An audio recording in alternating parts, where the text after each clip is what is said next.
about what it takes to actually create a pipeline and to do it properly. A lot of people create pipelines and they tend to be ineffective, cumbersome, and pretty soon fall by the wayside. And there's a lot of reasons for that, but the largest reason is that they're not built with purpose. So the very first thing that we want to do is identify the purpose of the pipeline. What are we trying to achieve with this pipeline? I find that the best pipelines that are designed tend to be smaller in nature, and they help process a single unit of work, such as onboarding a client. There's many tasks within the sequence of onboarding, and putting those into a pipeline creates a full functional work unit within your business. That's a perfect candidate for a pipeline. So to identify the purpose, we're going to figure out the one thing that it's going to do. In this case, we're talking about onboarding as an example. We're not actually going to build out the pipeline. I'm just giving you the steps so you can learn how to build out a pipeline. But knowing that we're going to do the onboarding, our goal is to make the onboarding a standardized way of working, promote efficiency, reclaim some of our time, and measure performance. Now, that has a whole host of benefits throughout the course of the business. Not to make this video too long, but let's go into that a little bit. Standardizing the way of working and promoting efficiency, those really go hand in hand with each other.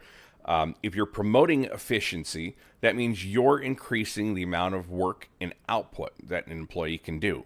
So that means currently within your business, you know that your employee can, let's say, handle 5 onboardings a day. In order to increase that number, the current option is to hire another employee. So your employee costs X over those 5 onboardings. The next employee is going to cost roughly the same thing, but we can squeeze a little bit more out of that by helping them work more efficiently and be more time efficient. So instead of being able to do 5, we can do 6 or 7 or 8, and that expands the length of time that's necessary and the overall value that we get out of that employee by systemizing that properly. And then, of course, we want to measure the performance to make sure that we know what we're doing is working and to help to identify other issues where bottlenecks may be happening in the process. If the process is taking a very long time and 90% of the process is going very quickly and it gets held up in details in the 10% of the process, we adjust 10% of that process in order to get a maximum throughput efficiency in order to very quickly increase your throughput for your employees. So it's a little bit about why we're doing what we're doing. But to start at the beginning, we have to figure out what needs to be accomplished, right? We need to onboard the client. So we're going to start with the end in mind, and we ask, what are the requirements to finish this pipeline? Now, this is going to be a little bit different in every business. This is a custom solution. This is not a one-size-fits-all, off-the-shelf pipeline situation. This is, you look at your business and what do you do when you upload a client? Maybe you run an ads agency and you need to get the contract signed, get them paid, get access to their social accounts, discuss the campaign that's going to actually be happening, confirm how much ad spend that they have. Maybe you need to do some training on their lead handling. You need to train them a little bit on responding to the leads and working within maybe a CRM system, or get them into the CRM system, how to access it. All of these things, right? So we need to figure out what all those things are and document them. But we also need to go back to the very beginning. So we say we need to onboard the client. But before we break that down, we're going to start at the beginning. We're going to say, what signals the start of this process? How do we get here? If we're onboarding a client, what triggers the fact that we need to onboard a client? In this case, it's probably fairly easy to identify. We would say that, likely a client paying the invoice and or signing the contract would trigger off the onboarding process, so that we know we need to trigger the onboarding process to get them all set up and squared away so that we can do business with them. And it's going to happen when they pay the invoice or when they sign the contract or whatever it be. So we know how to start, we know how to end, and now we're going to work down the breakdown on all those pieces in between. In order to do this, we really need you pretend that I'm sitting in front of you and you're going to take me through the process like I'm a brand new employee that has never worked there, knows nothing about what we do, and you have to spoon feed me all of the information every step along the way as if I am the only employee that will be responsible to do everything from the beginning to the end and pretend that I have a fourth grade reading level. So you're going to ask, what gets done? What are the steps for doing the thing that needs to get done? So in this case, we might say we need access to the ad account. Great. What are the steps that comprise getting access to the ad account? It might be, depending on the tools that you're using, maybe you send a link to the client and you walk the client through signing into a link and providing access, or you do a Zoom meeting and you talk with the client and you help them add you to the ads manager in the back end, or whatever that case might look like. So there's bits and pieces and steps. The next question you have to ask is, who is going to be doing it? Is it a specific team member? Is it a specific team within the company? Is there a certain position that's responsible for it? We want to know who does what within all of the micro tasks that make up the larger task. Then finally, we want to take a step back a little bit from the details, and we say, okay, when this is done, what's passable? What says that this is complete? So we're going to pretend that your employee is trying to earn a grade for completing the task, and you need to tell them what makes that passing grade. So this could include what is acceptable and what is not acceptable. If there's some kind of accountability checks, totally okay. You just want to get a very clear picture at this point on exactly what that is so we can make a standard out of it. The next thing that we're going to do once we have all of those pieces of information across the process is we're going to make a draft. We're going to break the major steps down in our pipeline. And we're going to do that in potentially two ways. We're going to have option one. Each task gets its own pipeline stage. So you might say that every little micro piece deserves a different stage. This is a great option if you have every step of your process is going to be handled by a different employee, and they're sequential, where one step can't happen before the next step, so they have to be done in order, right? You can't run ads without first having access to the ad account. You can't get access to the ad account without maybe doing the Zoom call that helps you get access.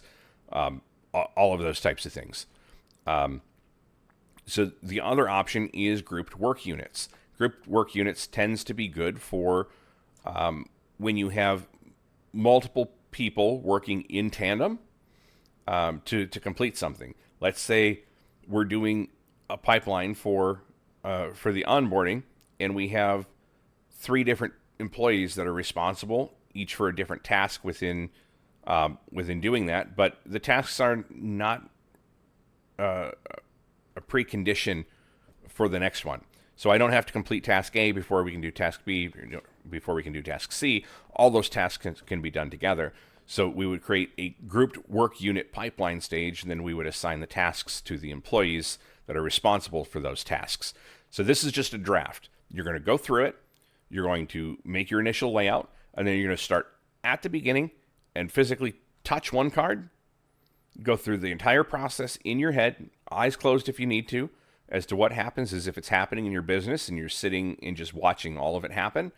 And then as it's being completed and you're moving to the next one, make note of what is pushing from one task to the next task, and then ask yourself if you've missed something in the process that's required in order to start this next thing that you didn't have in the previous thing. If so, you're going to need to make some adjustments through your process, figure out your process, and then do it all over again. And you're going to start at the beginning and work. And sometimes it's even very handy to do it in reverse, and you start at the end and you try to walk the process backwards because it forces you to look at those tasks in a slightly different way.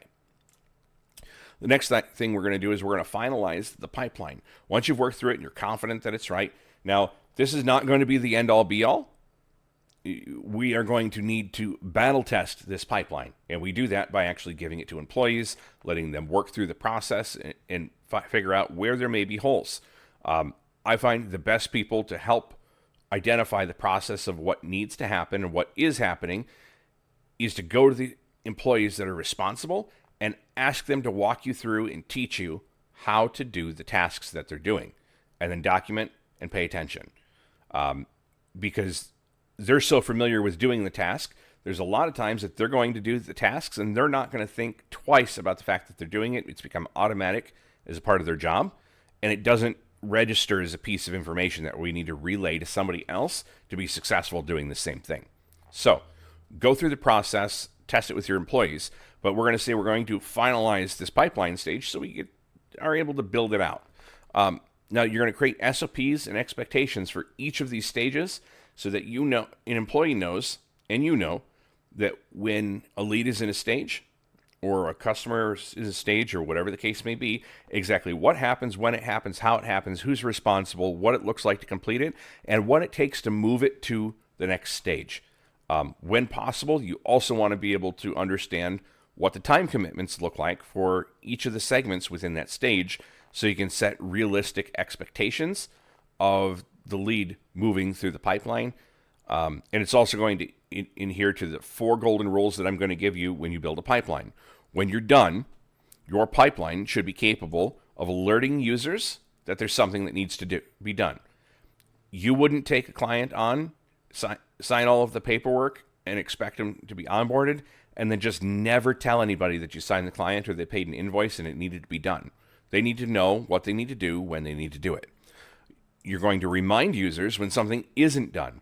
So if they've been assigned a task and it hasn't been completed within the expected time frame, and that's going to vary widely, but that expected time frame has a lot to do with the quality and standard of care and service that you have for your client, they're going to get a reminder. That's the equivalent of saying, hey, I want this report on my desk at the end of the day, and the next day coming in, the report's not on your desk, and you say, where's that report that I asked for? Employees sometimes need reminders. It's not a function of a bad employee is the reason that we need reminders. It's a function of making sure that everything is handled and nothing falls through the cracks. The next golden rule is one of my favorites, is if it's not tracked, it didn't happen. Everything somebody works on within the system, within the pipeline, should leave some type of an indelible imprint on that client, customer, process, whatever it is, permanently. There should be some type of notation, some type of tag, some type of note in a file. This process applies not just to the digital realm, but in person. You can work pipelines just like this, just by separating things out onto a whiteboard and moving sticky notes. It happens all the time.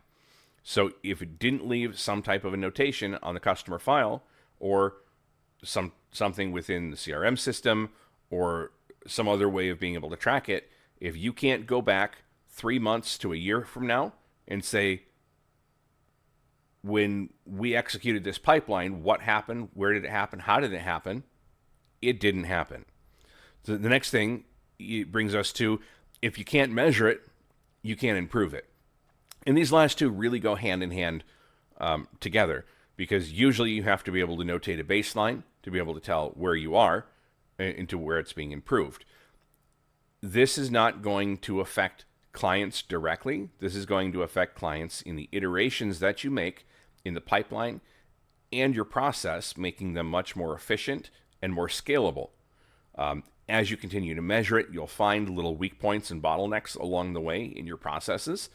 And those weak points and bottlenecks are going to choke the life out of your business if you don't deal with them. They're going to cost you more in employee costs, more in time and materials. They're going to sometimes cost you clients when it takes too long to service people. And it's going to really be a detriment to your business. So we want to make sure that we measure those pieces. And once they're measured, we can improve them. That's it. That's the basic steps to finalizing your pipeline. Now, to take it the next level, after you've gone through and you've defined all of this process with your pipeline, you've built out your pipeline, you've created your stages, everybody understands what needs to do and when, then we can look in automation where automation is reasonable. Now, it's unreasonable to automate absolutely everything, even with AI happening right now. You still need human intervention in the process. Depending on what it is that you're doing, you'll need more or less intervention. But we also can reinforce tracking and accountability, watching the leads move through the pipeline stages, reminders, all of the golden rules by automating, and we can increase the bandwidth of an employee even further.